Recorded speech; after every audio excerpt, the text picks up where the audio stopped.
죽은 자 가운데 다시 살아 잠자는 자의 첫 열매가 되셨도다. 그러니까 예수님께서 실제 살아나셨다. 그리고 부활의 첫 번째 열매가 되셨다.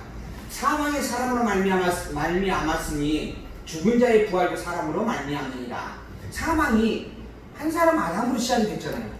그러한 것처럼 부활 역시 한 사람 예수님으로 시작이 된다 이 이야기입니다. 사람이라 해가지고 사람이 인해서 시작 부활도 되고 또 죽음도 되고 이게 그냥 하는 표현이 아니고, 처음에 사망의 시작이 한 사람 아담으로 시작했던 것처럼 이제 부활의 시작은 예수님으로 시작이 된다 이 이야기입니다. 예정에 한 사람으로 거기도 한 사람 돼 있죠. 여기 사람으로. 사람 한 사람. 근데 그게 바로 결국 이제 아담도 예수님 이렇게 시작점, 사망의 시작, 부활의 시작을 이야기하는 거예요. 그래서 부활의 첫 열매예요. 예수님 이제는 부활하는 사람이 아무도 없다는 이야기입니다.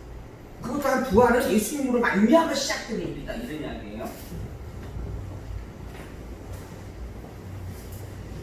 그래서 이제 그러나 각각 자기 차례대로 되리니 먼저는 첫 열매인 그리스도요, 다음에는 그리스도 강림하실 때 그에게 붙은 자요, 그 후에는 나중이니 제가 모든 정사와 모든 권세와 능력을 멸하시고 나라를 아버지 하나님께 바칠 때라. 자, 이제 부활이 세 번 나오는 겁니다. 첫 번째는 예수님께서 첫 열매가 되신 거예요. 두 번째는 예수 그리스도 강림하실 때, 즉 재림할 때예요. 재림할 때 일어난 일인데 그때 그에게 붙어 있는 자. 근데 요한계시록을 가게 되어지면 그리스도 안에서 죽은 자, 이런 표현이 있어요. 그러니까 순교자를 가리키는 거예요. 이거는 순교자. 그리고 그 위에 하나가 더 있어요. 이게 나중이에요.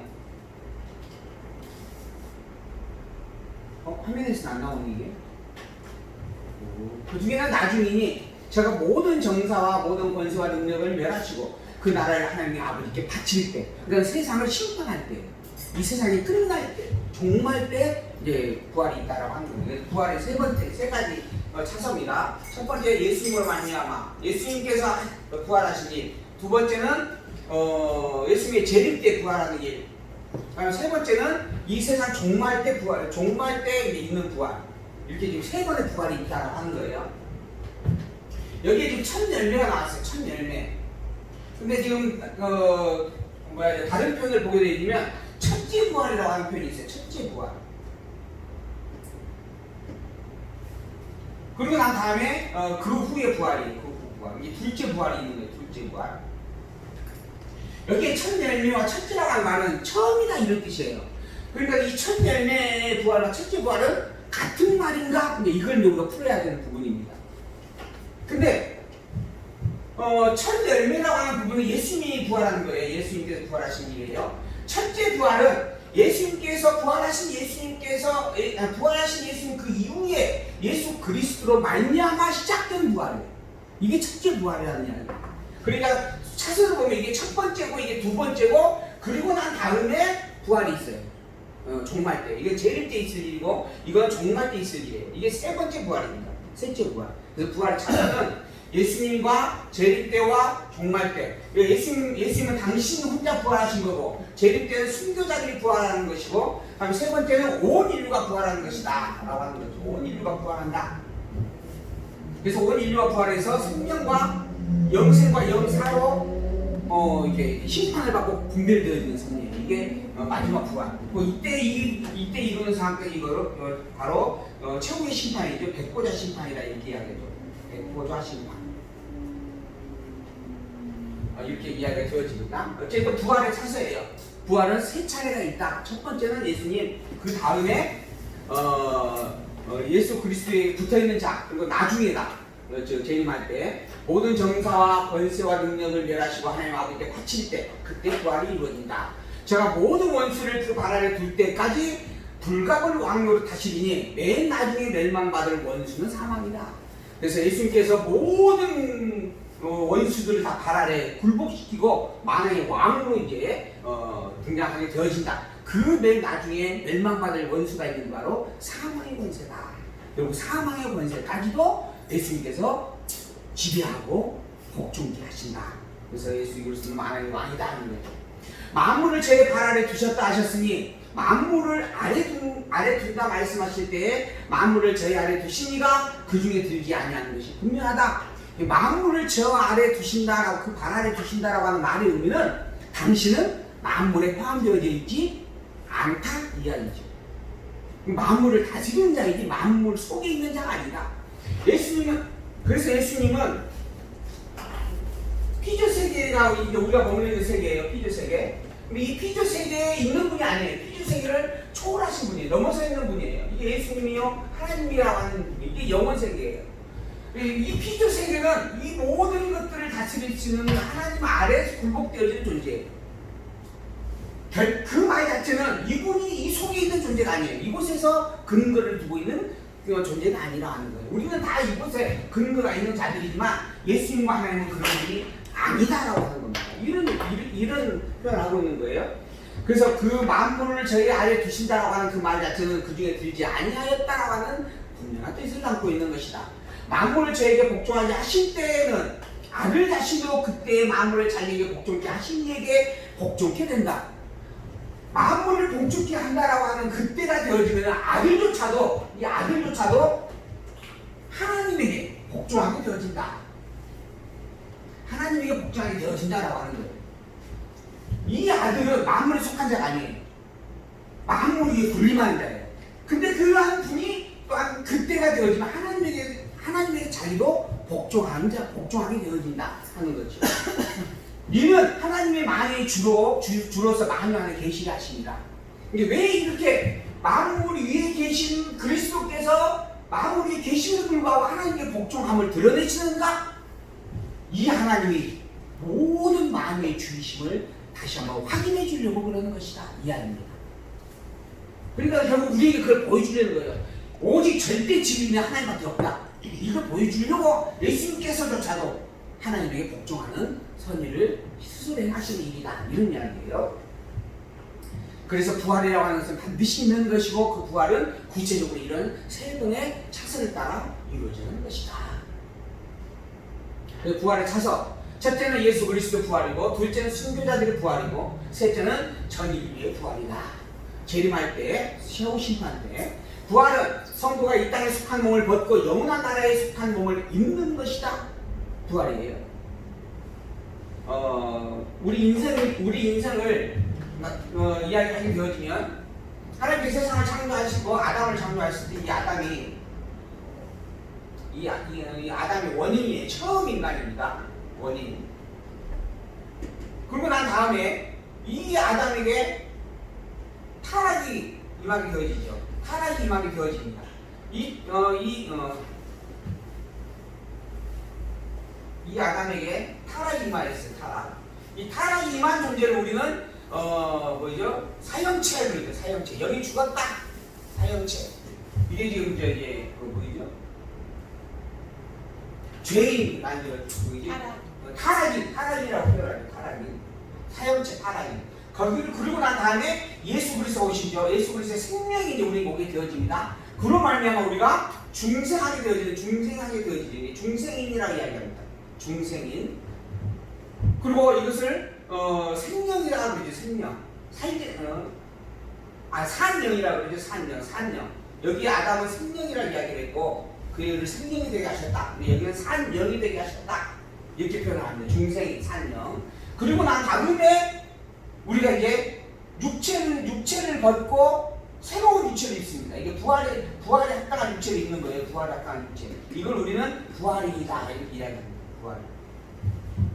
그러니까 원래 아담에게 타락이 전입해짐으로 말미암아 죽은 자가 되어졌고 그런 존재인 상태에 예수 그리스도가 오므로 말미암아 새 생명을 갖게 되어져서 거듭나게 되어진 자, 중생인이 되어졌고 그 상태에서 이제 나의 육체까지 벗고 새로운 육체, 영원한 몸을 입게 되어지는 상태로 임하게 되어지는 그러한 존재가 바로 부활입니다. 그러니까 사실 이 아담에서부터 이 예수 그리스도의 생명을 입게 되어지기까지의 인간의 모습은 같아요. 근데 같은 모양을 가지고 있으나 성질이 다 다릅니다. 여기는 타락이 없는 상태의 성질이고 여기 타락이 동반되어 있는 상태의 성질이고 거기에다가 여기는 예수 그리스도의 새 생명과 함께 타락되어진 죄의 몸과 더불어 예수 그리스도의 새 생명이 함께 임재하고 있는 상태. 그러니까 전혀 성질이 달라지는 거예요. 그래서 지금 현재 우리가 살고 있는 이 세상은 타락인과 중생이 함께 공존하고 있어요. 그러나 그의 본질적 속성은 전혀 다릅니다. 인간이라 해서 모두가 다 똑같은 존재가 아니에요. 하나는 멸망받기로 정한 짐승과 같은 존재의 인간이 있고, 하나는 이미 예수의 생명을 가지고 영생의 복을 가지고 있는 인간이 있다라고 하는 거예요. 근데 모양은 같아요. 그래서 구별이 안 돼요. 지상교회는 이 두 존재가 공존할 수가 있어요. 그게 유한 한계성입니다. 지상교회의 한계예요. 그래서 지상교회가 때로는 행정적 질서로 필요로 하고, 그리고 더 신앙적 중심으로 굳게 세우기를 이렇게 예수가 몸부림치는 거예요. 천상교회는 이게 필요 없어요. 이미 다 완성되어져 버리는 거예요. 온전히 된 상태이기 때문에 이런 열심과 애씀과 수고의 훈련이 필요가 없어요. 이미 그 자체가 있는 완성된 충족감 속에서 누리고 있는 일들이 되는 거죠. 이게 지상교회의 한계점이에요. 그래서 지금 지상교회를 가리켜서 자꾸 이러한 양육과 무장과 투쟁과 승리에 대한 교훈을 말씀으로 주는 거예요. 이게 성경이에요. 이 성경은 지상교회에게 지금 주어지는 하나님의 특별 계시의 말씀들이다 하는 거죠. 어쨌든 인간이라는 존재가 나누어지면 이렇게 네 부류로 구별되어질 수 있다, 이렇게 이야기할 수 있는 부분이 있는데요. 부활은 성도가 이 땅에 속한 몸을 벗고 육체를 벗어버리고 영원한 나라에 속한 몸을 입는 것이다. 그러니까는 중생과 부활이 또 성질적으로도 어마어마한 차이가 있는 거예요. 몸도 이제 아예 다른 속성으로 차이가 있는 거죠. 그래서 이제 표현되어지는 게, 여기 이 중생과 이 땅에 머물러 있는 존재는 생육하고 번성하고 살아가는, 그리고 또 죽음을 맞이하면서 살아가는 존재이지만, 여기에 있는 이 부활이는 다시는 생육 번성도 없고 더불어 남자와 여자의 구별도 없다 라고 이야기하잖아요. 이게 전혀 다른 존재가 돼버리는 거예요. 근데 그 다른 존재라고 하는 부분이 이제 육체적인 부분과 더불어서 성질적 부분까지도 전혀 다른 부분을 우리가 살펴볼 수 있는 내용들입니다. 그래서 죽는 육체가 다시 사는 것이 아니고 영원히 죽지 않는 새 몸을 입는 것이 부활입니다. 이렇게 정리해 볼 수가 있습니다. 이게 우리가 여기서 이 몸을 입고 있다가 이 몸에서 죽어요. 죽고 난 다음에 천국 갈 때는 이 몸이 다시 땅속에 묻혀 있는 몸이 다시 살아나는 것인가? 아니라는 거예요. 땅에 묻힌 몸은 그저 없어지는 거예요. 설령 우리가 죽지 않고 예수의 제 이름을 본다 해도 이 땅에 속한 육체는 벗어버리는 거예요. 이것으로 천국 가는 게 아니에요. 영원한 나라에 합당한 새 몸을 입고 가는 거예요. 그러니까 이 땅에 오기에 살다가 어디 팔 하나 잘리고 다리 하나 잘렸다 해도 걱정할 거 아무것도 없다는 거예요. 혹여 땅에 묻지 않냐고 불태워서 화장을 해도 천국 가는데 아무 지장이 없다는 거예요. 그러므로 이제 한 가지 그러면 이제 숙제가 남아있죠. 나사로의 그러면 살아난 것은 그러면 어떤 것이냐? 나사로가 죽었잖아요. 그거 살아났어요. 이걸 부활이라고 할 수 있느냐 없느냐? 어떻게 이야기할 수 있어요? 그건 부활이 아니고 그냥 일시적으로 살아났다고. 그렇죠. 부활이라고 하는 것 자체는 새 몸을 입는 거예요. 새 몸. 이 땅의 몸이 아닌 새 몸. 근데 나사로는 이 땅에 있었던 몸을 그대로 입었잖아요. 그러니까 잠시 죽었다가 다시 살아나는 것은 분명한데 부활의 상태가 아니라 그러니까 깨어난 상태다, 이렇게 표현할 수 있는 부분이 되는 거예요. 그걸 가지고 우리가 쓸 수 있는 단어가 한계점이 있어서 어떤 목사님은 재생이다, 이렇게 재생 타이어 있잖아요. 재생. 그런 것처럼 재생으로 볼 수 있다. 분명 죽었다가 산 것이니까 부활했다고 할 수 있는 부분들이지만은 성경이 말하는 부활의 성리가 아니고 그저 죽은 몸을 다시 살게 하였다가 또 다시 죽게 하시는 그러한 섭리로서의 사건이었다, 이렇게 이야기하는 부분으로 이제 정리를 할 수 있다 하는 거지. 자, 인간 원인 타락인 중생의 부활이 있습니다. 원인은 흙과 생기로 만들어졌어요. 육과 영으로 만들어진 존재입니다. 그걸 생명체라 했어요. 타락인은 흙과 생기에다가 저주가 임해진 존재입니다. 그걸 사형체다, 이렇게 이야기했고, 흙과 생기와 저주에다가 그리스도의 영이 덧붙여졌어요. 이게 중생. 이 세 종류는 모양은 같아요. 모양은 같은데 성질이 전혀 다른 존재들이다. 그래서 눈, 코, 입을 하나씩 가지고 있지만, 같은 모양을 가지고 있지만 본래 천국에 속한 자와 지옥에 속한 자로 그 아예 본향 자체가 다른 존재다라고 이야기하는 겁니다. 그래서 같은 인간의 형상을 갖고 있어도 같은 사람이 아니다. 나는 천국에 속한 자요 예수 그리스도를 믿지 아니하는 그들은 지옥에 속한 자다. 전혀 소속된 어떤 본질이 다르다 하는 겁니다. 그리고 부활이 그리스도의 영이 있어요. 거기에다가 이제 육체 흙과 생기로 되어졌던 그런, 그리고 저주가 대표되었던 이 모든 육체는 벗어버리는 거죠. 그래서 저주가 없는 영원한 몸을 덧입게 되어지는 영생체가 되어지는 겁니다. 그리고 저주 속에서 영원히 죽음으로 사는 영사치가 또한 있게 되어진다. 영원한 생명, 영원히 사는 존재인데 영원히 생명으로 사는 존재, 영원히 사망으로 사는 존재로 나누어진다. 이게 부활이에요. 그리고 그 부활이는 원인 타락의 중생과의 모양조차도, 성질은 본리적으로 다르지만은 모양조차도 이제 다른 존재가 되어진다 하는 거죠. 그래서 변화체, 거기에 이제 부활체는 남녀의 구별도 없어요. 늙고 병드는 것도 없고 생육 번성도 없고 영원히 죽지 않는 존재가 되어지는 거죠.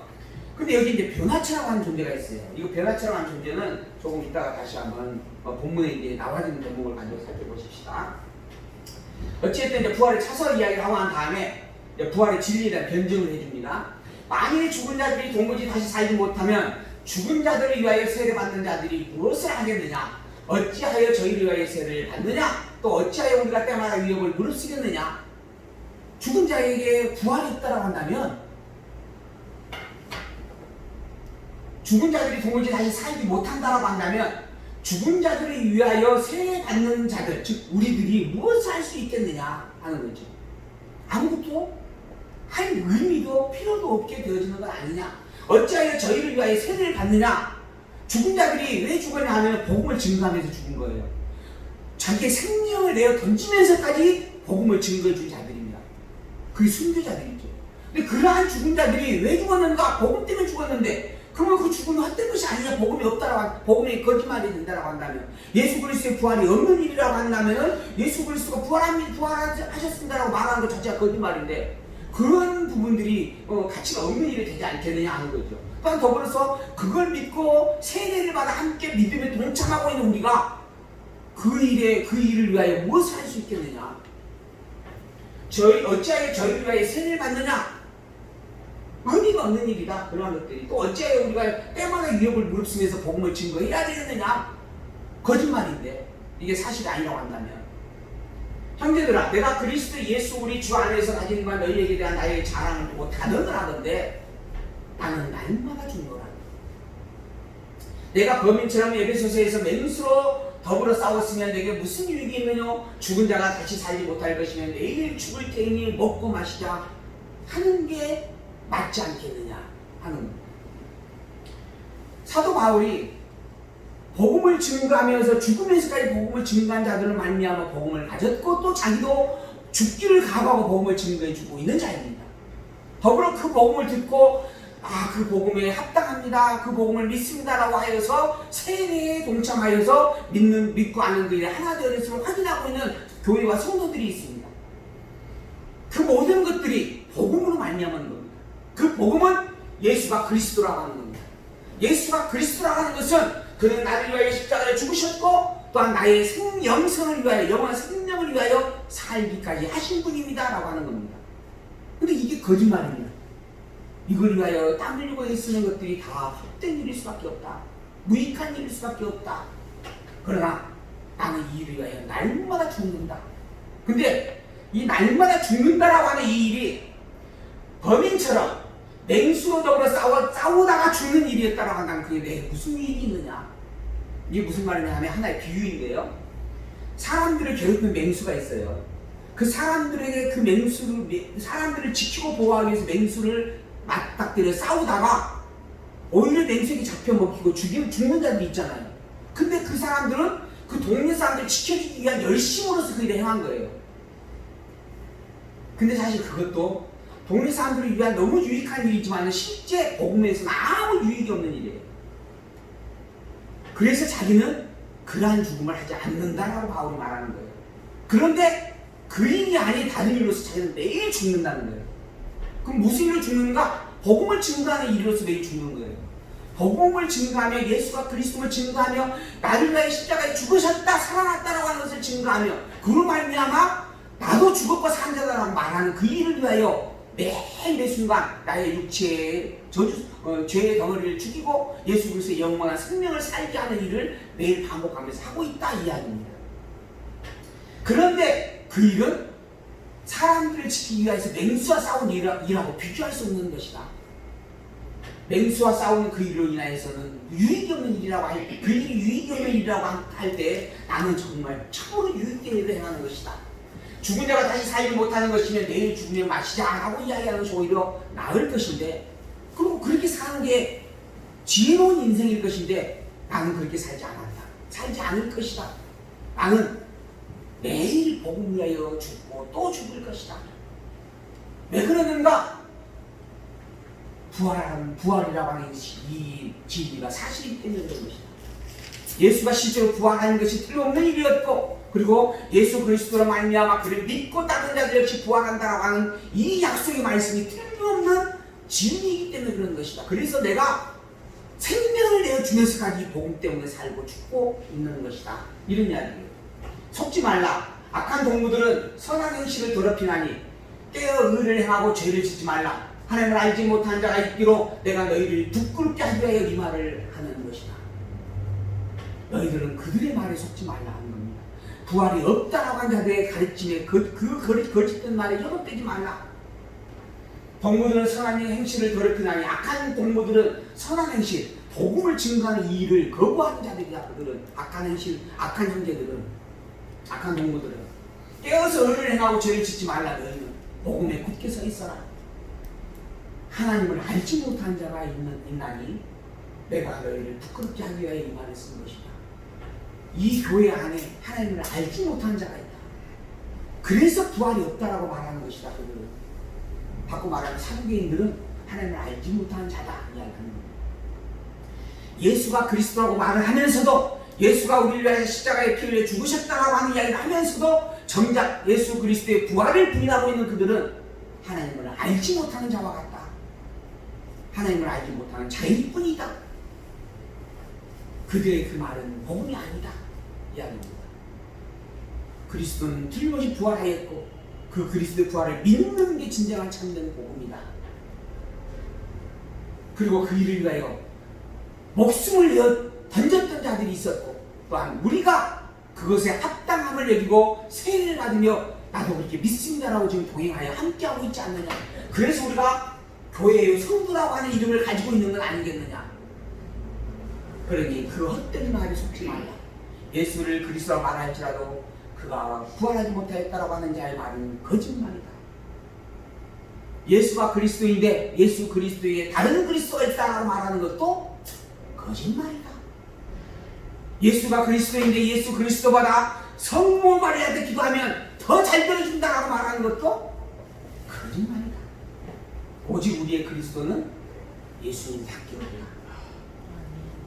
이게 지금 바울의 고백입니다. 누가 묻기를 죽은 자들이 어떻게 다시 살면 어떠한 몸으로 오느냐라고 묻는 자들이 있어요. 야, 부활이 있다고 해보자. 그럼 대체 죽은 자가 어떤 몸으로 온다는 것이냐? 그 몸이 대체 어떤 몸이냐? 우리와 같은 몸이냐? 그래서 이제 묻는 거예요. 7명의 형제가 있었습니다. 그 중에 제일 큰 형제가, 큰 형이, 제일 큰 첫째가 여자 아내를 맞이해서 결혼을 했습니다. 근데 이 첫째가 죽었어요. 둘째가 그 첫째의 자녀를 계승케 하기 위하여, 이 계대교회라고 그래요. 그 유대인의 법이 있었습니다. 혈통을 계승하기 위해서 하는 법이에요. 그래서 둘째가 큰 형수에게 또 장가 들었습니다. 근데 이 얘기가 생기기 전에 또 둘째가 죽었어요. 셋째가 또 갔습니다. 넷째도 갔고 다섯째, 여섯째, 일곱째가 다 갔어요. 그러고 보면 여자가 키가 참 센 겁니다. 이 여자는 키가 센 여자예요. 남편 내기만 다 잡아먹어.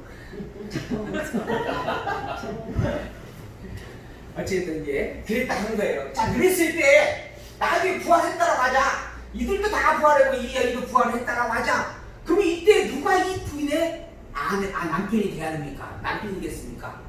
라고 묻는 거예요. 이거 똑같은 거예요. 이 부활이 있다고 한다면 여기 이 사람들은 과연 어떤 몸으로 부활한다는 이야기냐? 우리가 이해할 수 있는 부활은 이 몸밖에 없는데, 우리가 이해할 수 있는 몸은 이런 몸인데 이런 몸으로 부활한다는 것이냐? 그렇다고 한다면 이런 문제가 발생할 때 어떻게 해야 되느냐? 라고 이제 질문을 하는 거예요. 이게 참으로 어리석은 질문이다. 그래서 어리석은 자여, 너의 뿌리는 씨가 있잖아요. 뿌리는 씨가 죽지 아니하면 살아나지 못하겠고, 또 너의 뿌리는 것은 장래의 형체를 뿌리는 것이 아니요 다만 밀이나 다른 것을 알갱이를 뿌리는 것이다. 씨를 뿌리잖아요. 여기 농부가 참 이거 이해를 잘하는 겁니다. 농사를 지으신 분들은 씨를 딱 뿌려요.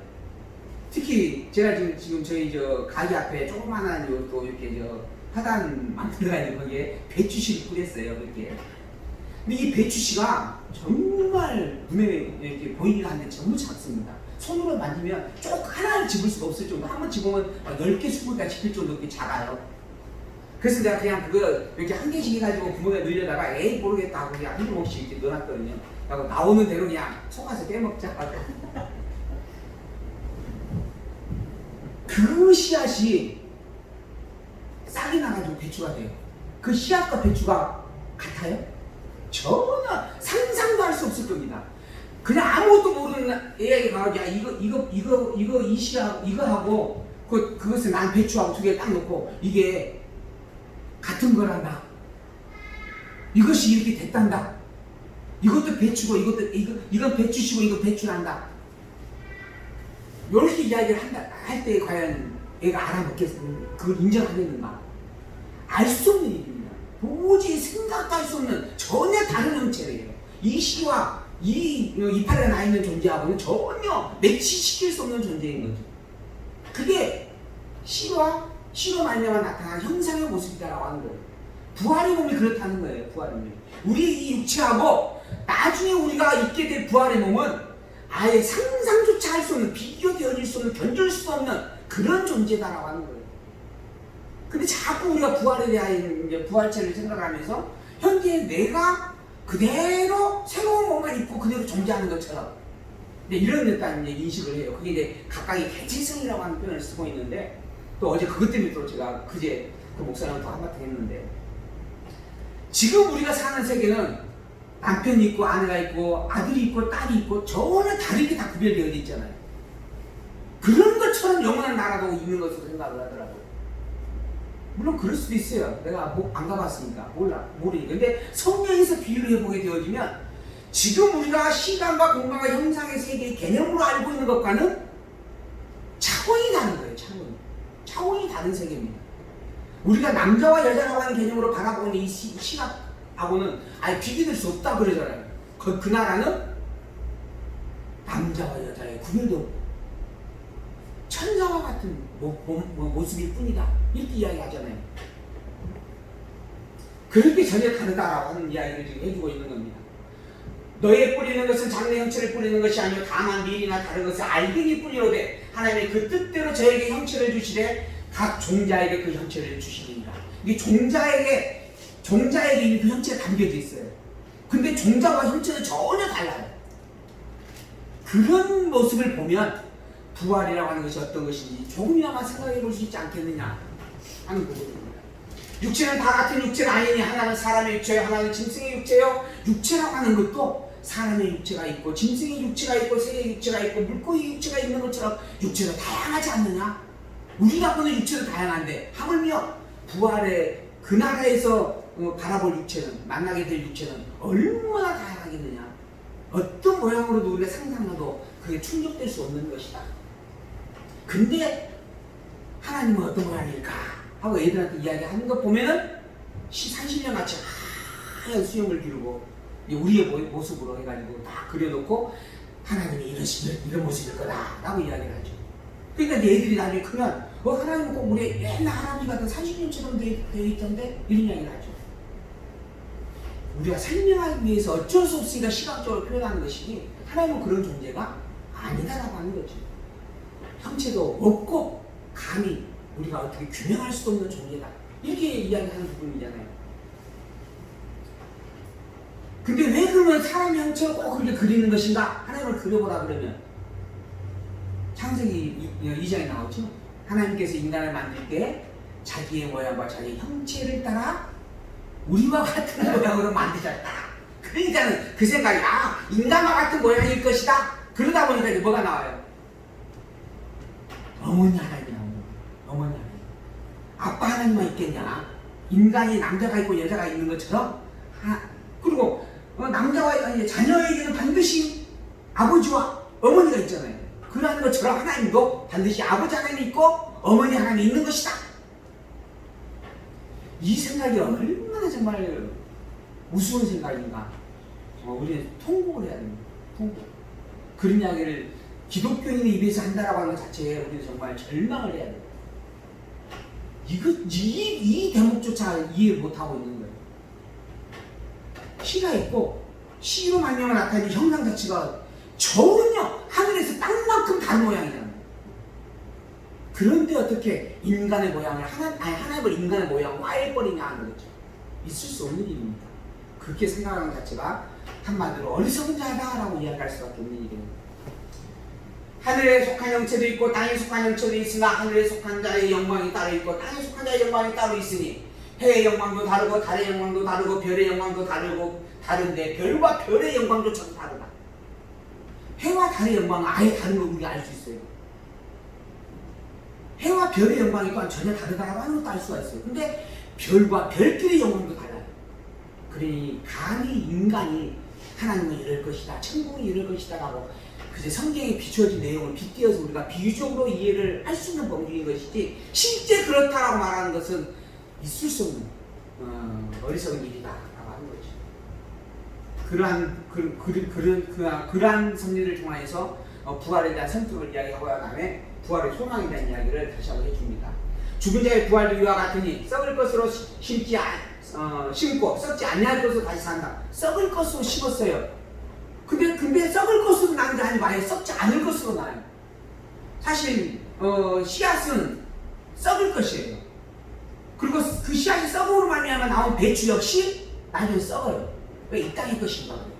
근데 부활의 몸은 썩을 이 땅의 것으로 말미암아 썩지 아니하는 영원한 것으로 회복이 되는 거예요. 그러니 이 땅의 개념에서는 사실 상상할 수가 없는 일입니다. 규명할 수가 없는 일이에요. 그냥 성경에 있는 내용을 따라서 우리가 감지만 할 뿐이지 부활체는 이런 것이다 이렇게 규명할 수 있기에는 너무 우리가 부족한 존재들이라 하는 겁니다. 욕된 것으로 심고 영광스러운 것으로 다시 살며 약한 것으로 심고 강한 것으로 다시 살며 육의 몸으로 심고 신령한 몸으로 다시 사나니 육의 몸이 있은즉 또한 신령한 몸이 있느니라. 그래서 육의 몸이 있다라고 하는 것은 신령한 몸이 있다라는 증거다 이야기입니다. 그러니까 부활이라고 하는 것이 있겠느냐 없겠느냐, 부활체가 정말 실존하겠느냐 안 하겠느냐, 내 육체의 몸을 인정하면 인정할 수밖에 없는 일이다라는 거예요.